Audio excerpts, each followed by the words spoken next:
سب سے شرمناک حرکت ہمارے بھارت کے سپریم کورٹ میں ہوئی کہ ایک شخص جس کا نام روشن راکیش کشور تھا، اس نے چیف جسٹس کے اجلاس میں کورٹ نمبر 1 میں چیف جسٹس کے سامنے جوتا اتار کر پھینک دیا اس کے کورٹ میں۔ ہمارے بھارت کی سب سے بڑی کورٹ سپریم کورٹ کے جج جو ہے وہ دوسرے دلت جج ہے کہ سناتن دھرم کا اپمان نہیں سہے گا ہندوستان۔ اس نے نعرہ لگایا اور اپنی جیب سے اس کے کاغذ بھی نکلا، اس میں لکھا تھا کہ سناتن دھرم کا اپمان نہیں سہے گا ہندوستان۔ ہم مودی سے پوچھنا چاہ رہے ہیں، موہن بھگوت سے پوچھنا چاہ رہے ہیں، نتیش کمار سے پوچھنا چاہ رہے ہیں، بتاؤ اس شخص میں اتنی ہمت کیسا آئی کہ آپ اس شخص پر جس کا نام راکیش کشور ہے اس پر UAPA لگاتے ہیں۔ ان کو طاقتور بنایا جائے، ان کی لیڈرشپ بنے، تبھی جا کر وہ اپنے تمام حقوق کو، اپنے مطالبات کو منوا سکیں گے۔ اور پچھلے 60-65 سال سے مجلس اسی کام پر لگی ہوئی ہے۔ ہم کو کہیں پر کامیابی ملی، کہیں پر ہم کو کامیابی نہیں ملی، مگر اگر کامیابی ملی تو ہم اللہ کا شکر ادا کرتے ہیں اور عوام سے جو ہم نے وعدے کیے اس کو پورا کرنے کی کوشش کرتے ہیں۔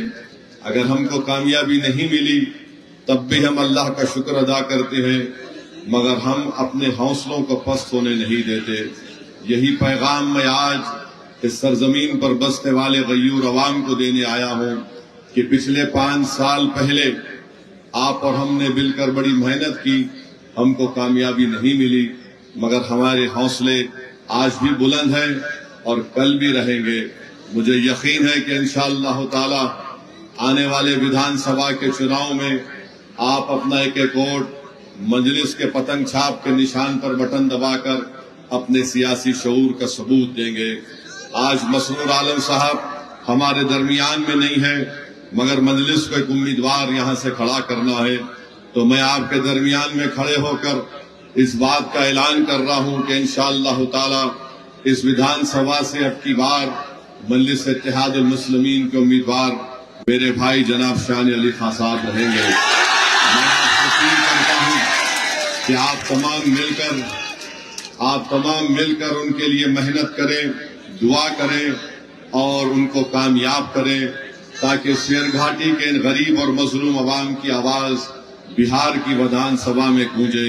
میرے عزیز دوستوں اور بزرگوں، میری آپ سے اپیل ہے کہ مجلس نے ایک ایسے شخص کو اپنا امیدوار بنایا جس نے بہت ظلم کو دیکھا، ذاتی طور پر ان کے گھر میں ظلم ہوا، مگر الحمدللہ آج شان علی اور ان کا پورا پریوار خاندان بہادری کے ساتھ عوام کے درمیان میں کھڑے ہو کر حق کی لڑائی لڑ رہے ہیں۔